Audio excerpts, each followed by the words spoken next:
വെള്ളരിക്ക വെച്ചിട്ടൊരു കറിയാണ്. അത് നമുക്ക് എങ്ങനെയൊന്ന് നോക്കാം. വെള്ളം ഒഴിച്ച് നമ്മൾ ഈ മസാല ഇങ്ങനെ ഇത്രയും പരുവത്തിനാക്കിയിട്ടുണ്ട്.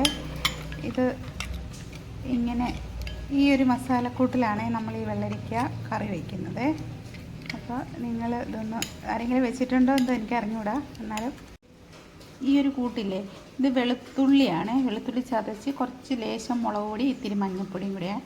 അപ്പം ഞാൻ ഉപ്പും ഇട്ടിട്ട് ആ വെള്ളരി ഞാൻ മിക്സാക്കി വെക്കുമേ. ആ വെള്ളരിക്കയാണ് അരപ്പ് ചേർത്ത് ഇങ്ങനെ പുരട്ടി ഒരു 5 മിനിറ്റ് വെച്ചിട്ട് വേണേ കറിക്കാക്കാൻ.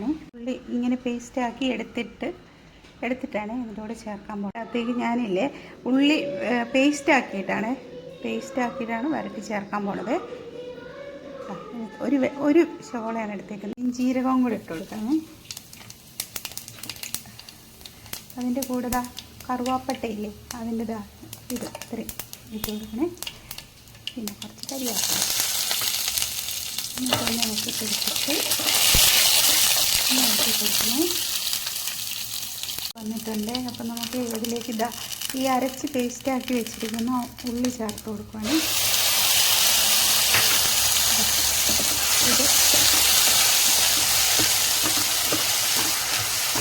ഇത് നന്നായിട്ട് കുറച്ച് കളറാകുന്നവരെ നന്നായിട്ട്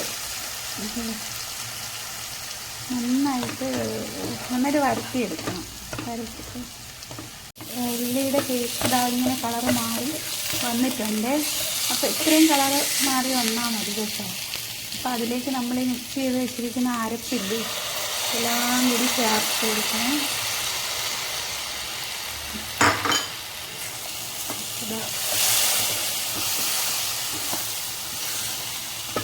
തീ കുറച്ച് വെക്കണേ.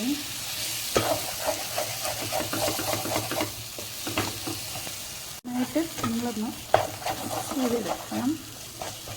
ഉള്ളി പേസ്റ്റ് ഇങ്ങനെ ഇതുപോലെ വഴന്ന് വന്നിട്ടുണ്ട്. അപ്പോൾ ഇത് നമ്മൾ വെള്ളരിക്ക പുരട്ടി വെച്ചിട്ടുണ്ടായിരുന്നു.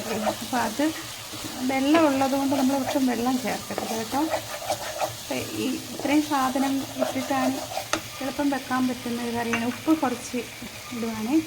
അത് ഉപ്പ് നമ്മൾ പുരട്ടി വെച്ചിരിക്കുന്നതുകൊണ്ട് ഉപ്പ് അതിൽ കുറച്ച് ഞാൻ പരത്തിയിട്ടുണ്ട്.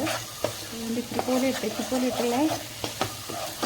അപ്പം ഇതിലൊക്കെ വെള്ളരിക്കയൊക്കെ ഇങ്ങനെ ചോറിന് കഴിക്കാൻ നല്ലതാണ് കേട്ടോ. പെട്ടെന്ന് ഇപ്പോൾ ഒരു വെള്ളരിക്കയൊക്കെ ഉണ്ടെങ്കിൽ പെട്ടെന്ന് ചെയ്തെടുക്കാൻ പറ്റിയൊരു കാര്യമാണ്. അപ്പോൾ ശരി, നമുക്ക് ഈ പുരട്ടി വെച്ചിരിക്കുന്ന വെള്ളരിക്ക അതിലേക്ക് ഇടുവാണ്. ഈ പരുവത്തിലുണ്ട്. ഒട്ടും വെള്ളം ചേർക്കരുത്. ഇതിൽ നിന്ന് വെള്ളം ഇറങ്ങി വരും.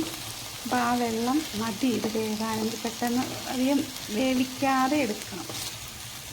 വെള്ളരിക്ക റെഡി ആയിട്ടുണ്ട്. അങ്ങനെ വന്നിട്ടുണ്ട്. ഈ പരുവത്തിലെത്തി. അപ്പോഴത്തേക്ക് നമ്മളിതൊരു പാത്രത്തിലേക്ക് എടുത്ത് വെക്കാമേ. നിങ്ങളിങ്ങനെ വെച്ചിട്ടുണ്ടോ? ഇല്ലെങ്കിൽ ഒന്ന് വെച്ച് നോക്കിയോ. നമുക്ക് വീട്ടിൽ പച്ചക്കറി ഒന്നുമില്ല, ഒരു വെള്ളരിയോ ഉള്ളെങ്കിലും നമുക്കത് വെച്ച് ഇങ്ങനത്തെ കറികളൊക്കെ ഉണ്ടാക്കാം. ഇതുപോലെ ഇരിക്കും.